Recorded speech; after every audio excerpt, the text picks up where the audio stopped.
कशमूर district reporter Abdul खालिक चाचड़।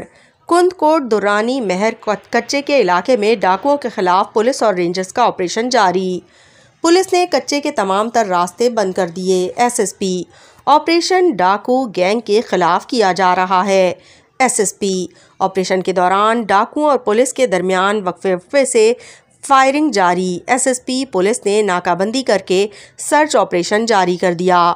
दोनों जानिब से फायरिंग से इलाका मैदाने जंग, लोग घरों तक महसूर। पुलिस ने 10 से ज़ायद मुश्तबा अफराद को हिरासत में ले लिया, जिनसे तफ्तीश की जा रही है।